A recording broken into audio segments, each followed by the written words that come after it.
Buenos dias, bandidos! How's everyone doing? Welcome to Mel's Magic. This is episode 7 on the 4th of December. And today is a special day because it's the new moon in Saggitarius. There we go.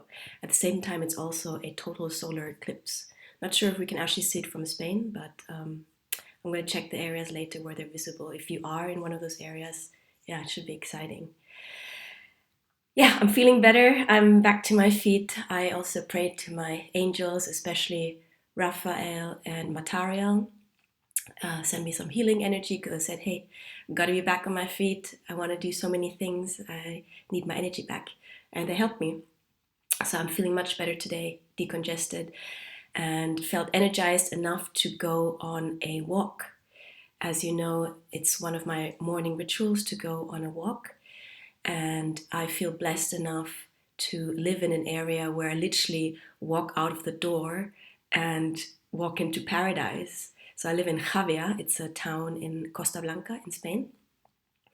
And we're next to a mountain called Mongo, which is supposed to have a lot of magical faculties. I believe that. And literally, yeah, I mean, I walk out there and I have fields of olive trees, algarrobos, not sure how you call that in English, and almond trees. So it's magical, and I gather a lot of inspiration on my walks. And as you've probably noticed, I also base my stories here on real life encounters during my walks. So I always try to tie in my my thoughts and experiences with day-to-day encounters.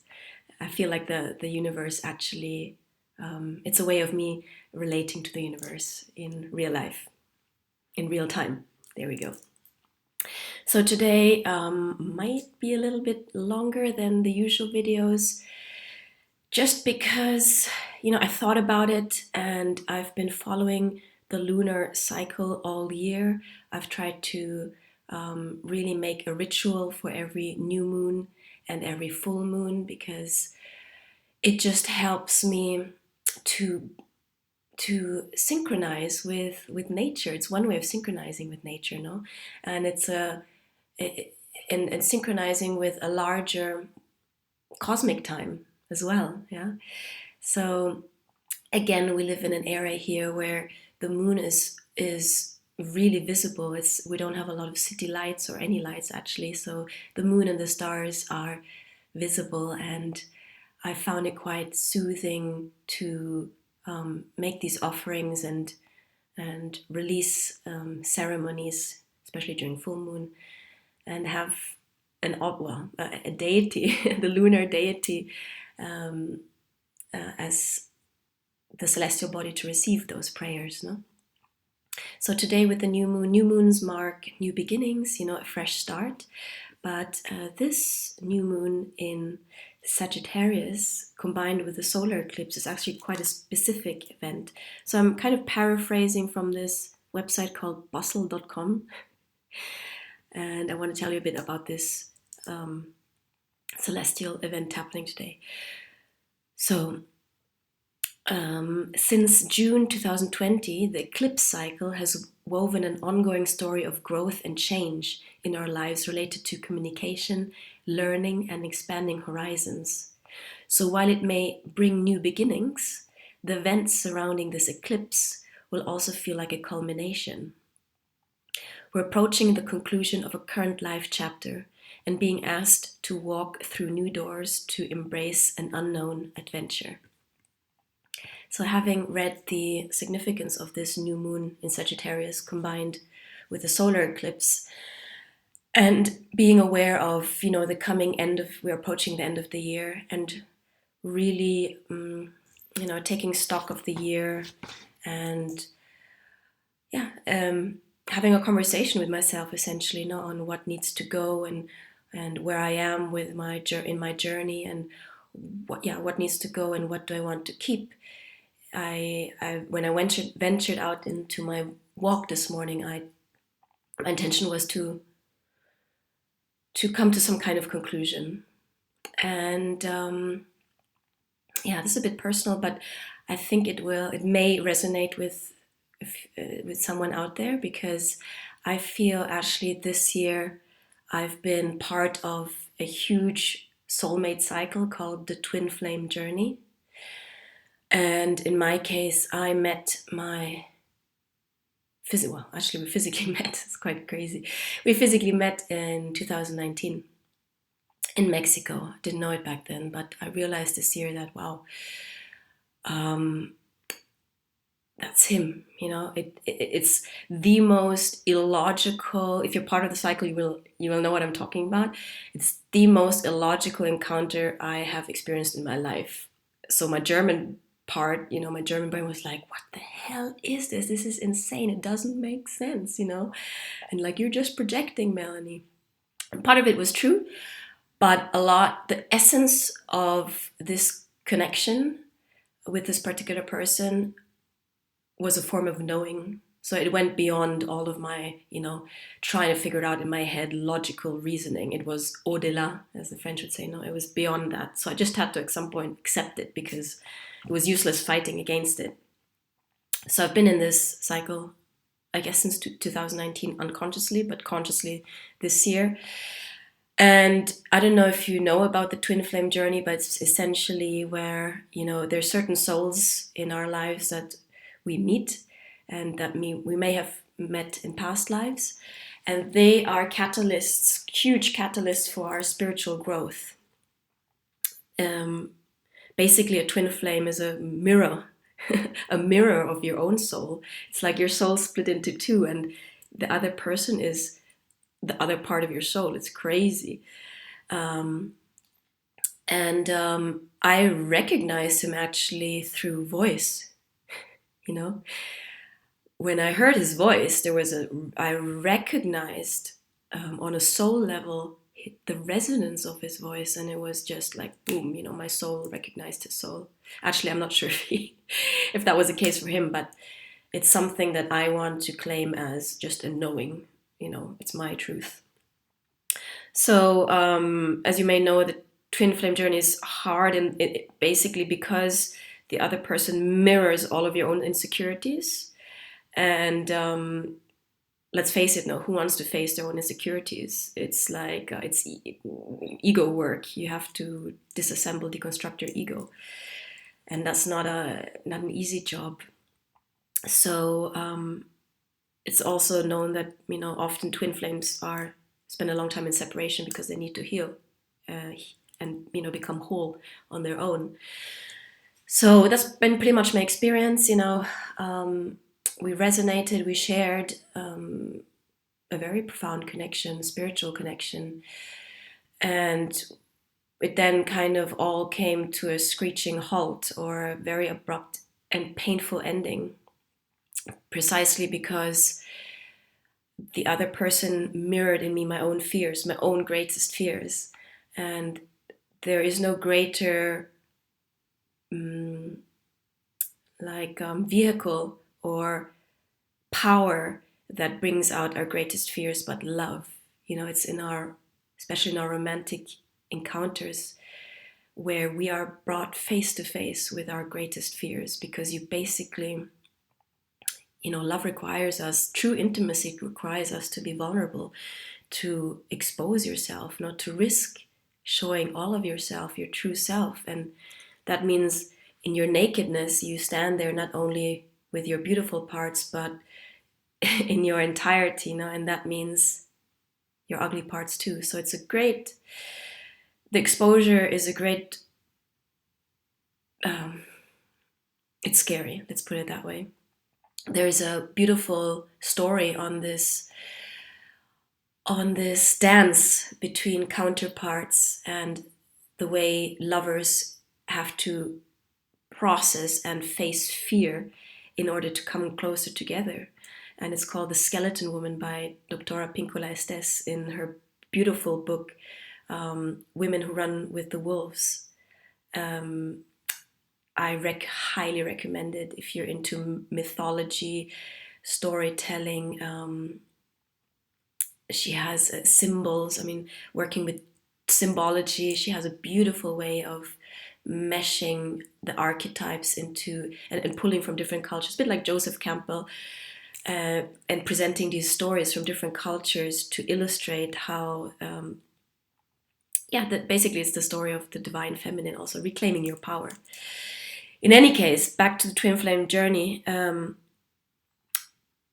It's been hard for me, especially because it's not something that I necessarily shared with a lot of people, just because of its sheer irrationality. I found it hard to even explain it to people, because I knew, even me objectively, I was like, what the hell is this? This is like, are you going a bit cuckoo, Melanie, or you spent too much time alone in the pandemic, or what? So I knew what the kind of judgment would be. So I just kind of mainly kept it to myself. But I've been working on myself and working through it with my dream analyst, and also doing a lot of tarot readings, not only my own, but following certain readers who I respect. But I think the main issue was that the main tragedy of this story was that there was never a conclusion. There was never some kind of closure. No? So now pulling it back to the present moment, it's 4th of December, new moon in Sagittarius and total eclipse. And as I've, exposed earlier, this solar eclipse brings with it a wave of, or an invitation for closure. So I really want to take this moment and create my own closure, because one of the most painful aspects of this twin flame journey has been the uncertainty of never knowing what the other person really felt. But I had to accept that.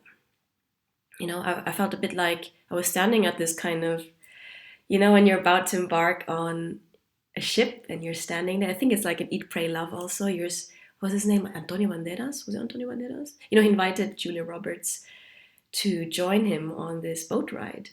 And first she freaked out. She was like scared, no? Typical kind of, the runner. She was the runner. But then she came in her own time to her own conclusion that actually that is what she really wanted. And that, well, it takes a risk, no? Love takes a risk. Anything great in life takes a risk. What is not risky in life? Anyway, so, and I felt like I think Antonio was waiting for a very long time on this dock, and having my boat ready. And I was like waiting for the other person to jump into the boat with me, or step into the boat with me. And I thought, well, maybe it takes time. But months and months and months and months and months passed. And at this point, for myself, I want to let go of this. And I've been working on letting go of the attachment to the outcome of this for a long time. I think what it really taught me, the spiritual lesson here, it's one of the greatest gifts. I owe this person. I don't owe this person, but I want to thank this person. Actually, I wish I could. I think I did in my own way. I want to thank this person because in the painful rejection, we say there's no rejection, only redirection to something that's meant for you. I found my self-worth.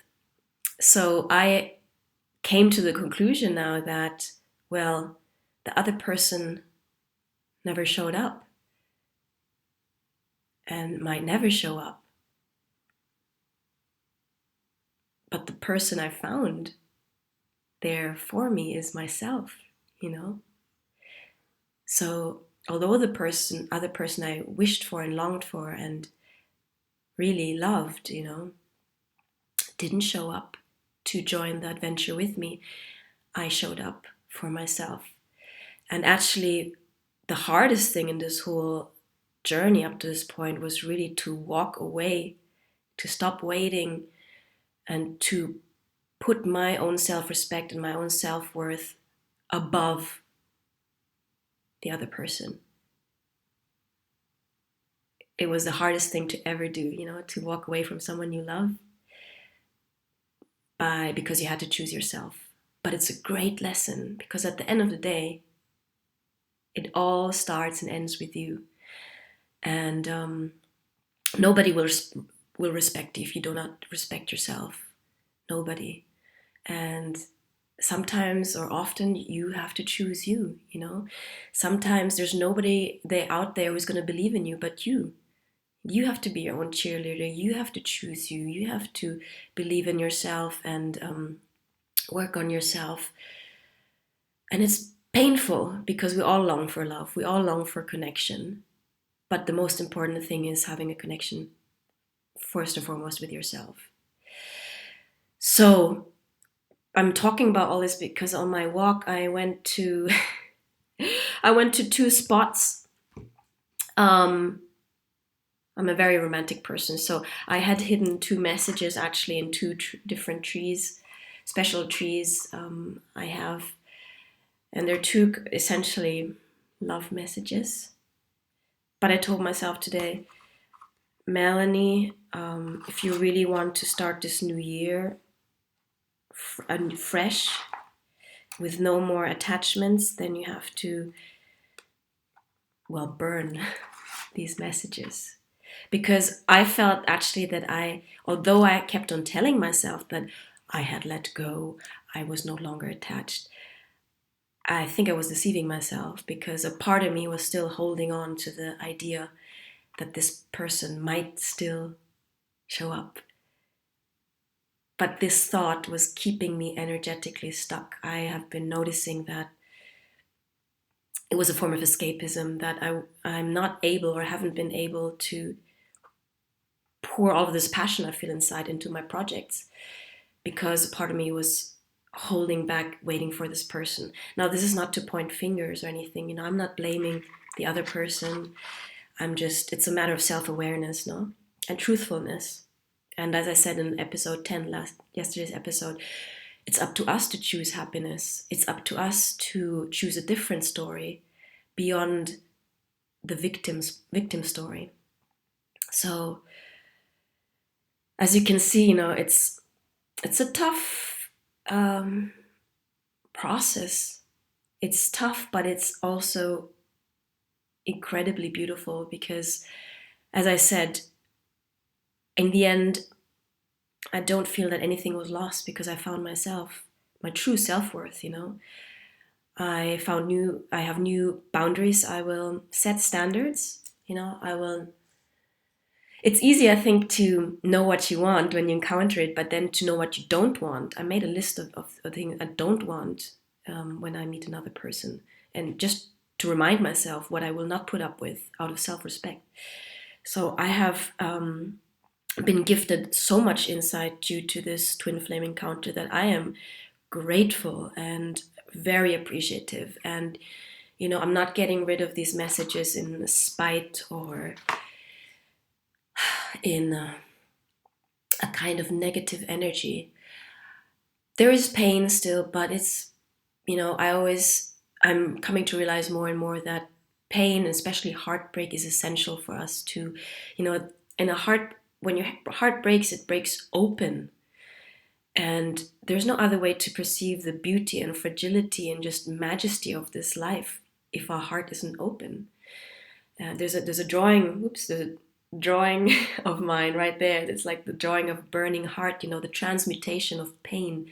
When your heart breaks open through pain, it's essential. So it's a sacred thing. And I want to be grateful for that. And I'm strong, I can handle the pain, but I'm ready to let go of the suffering. You know, I respect the pain, but I'm letting go of the suffering. And I want to release myself and basically liberate myself and free myself for what is to come in the next year, because I believe that great things are ahead.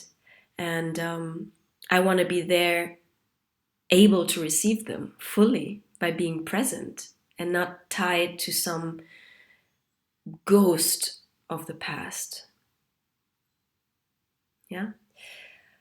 I had so much more to say. You know, one of my fears actually with these monologues was that I would run out of topics. You know, and a friend also asked me, so how many videos are you going to post? And actually, I can post one every day. I have so much to share. I'm not scared of running out of things to say and things to share.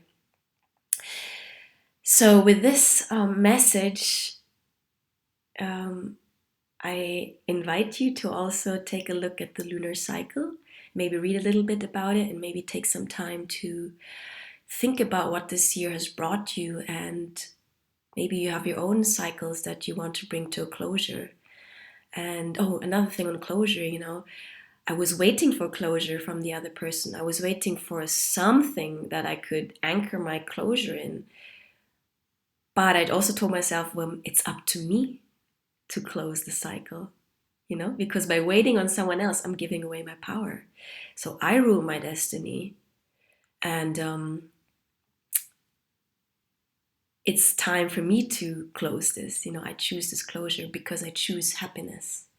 So maybe I hope this inspires you to think about your own cycles that you maybe want to end also, and the new cycles you want to open yourself to. There's so much to be lived, and we can only live the fullest of life's bounty to the relative to our capacity of being open to it, open to receive it. So I pray that you may be able to let go of anything that's holding you back, and that you may be able to open your heart to all the abundance and magic and beauty that the universe and this life have to offer you. And on this note, les deseo todo lo mejor, una bonita luna nueva. Alles Gute, ihr da draußen. And thank you for watching Magic Mel. Please, if my message resonates with you, you can subscribe, share it with friends, and like and comment in the comment box. And do check out my previous episodes. They're all on my YouTube channel. Vale? Okay, and wishing you all the best and lots of love from Magic Mel.